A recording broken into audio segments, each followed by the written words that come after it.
Oui Vincent, il paraît même que les premiers matchs par équipe dans le monde se sont joués ici, à Deauville. Alors là, derrière moi, se joue un match amical entre professionnels.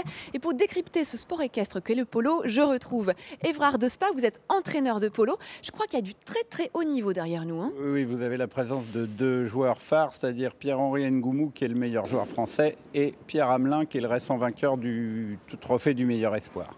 Je comprends mieux, on sent que ça va vite, c'est très très intense derrière. Ça se joue toujours 2 contre 2, le polo? En indoor, 2 contre 2, voire 3 contre 3. D'accord. Alors là, qu'est-ce qui est en train de se passer? Est-ce que vous pouvez me décrypter un petit peu? Ça a l'air assez violent quand même. Oui, c'est un sport de contact, le polo. Alors vous avez le joueur qui est en possession de la balle et qui est en permanence neutralisé par un autre joueur qui doit se charger du marquage et de l'empêcher de jouer au maximum. C'est pas dangereux? J'imagine qu'il faut assurer la sécurité des chevaux et des cavaliers. Bien sûr, le règlement est fait pour ça. C'est pas dangereux, c'est viril, mais c'est pas dangereux. Alors là, vous avez le matériel avec vous, une balle. Alors une balle typique pour l'indoor. Oui. Et le maillet de polo, qui est une canne qui permet, avec une tête de maillet, qui permet aux joueurs de taper la balle. Alors intéressons-nous aux chevaux maintenant.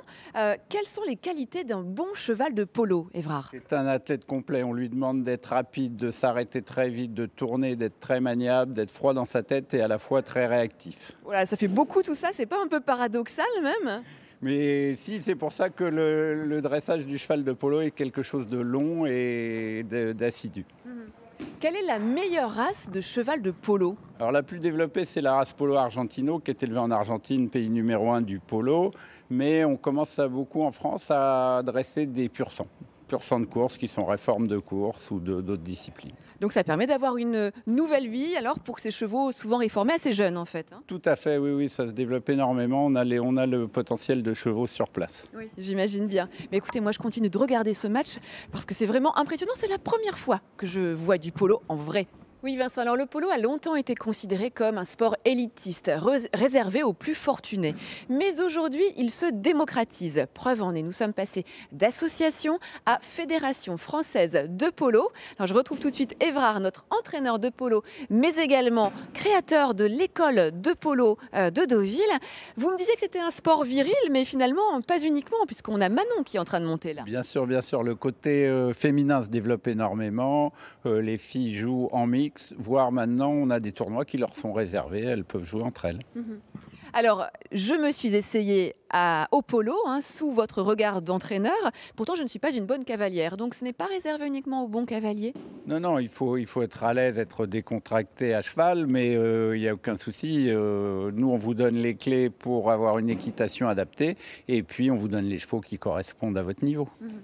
Alors, on va appeler Manon à côté de nous, parce que tout à l'heure, Évrard, vous me disiez qu'il fallait protéger le cheval. En quoi cela consiste? Alors, les protections du cheval, vous avez les bandages aux 4 jambes pour donc éviter tout problème. Et en plus, on leur met une martingale fixe, qui est là, c'est plus une protection pour le cavalier. Ça évite, lors d'un arrêt rapide, de prendre un coup de tête du cheval. Oui.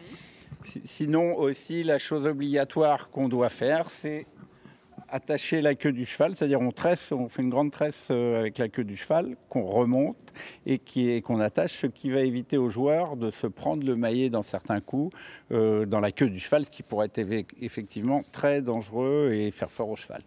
Je remarque également qu'il y a la crinière qui est rasée. Ça, c'est nécessaire? Oui, la crinière de tous nos chevaux est rasée parce que, comme vous pouvez le constater, le joueur a 4 rênes dans la main gauche, éventuellement de temps en temps une cravache, un maillet dans la main droite, donc le crin supplémentaire viendrait compliquer la tâche.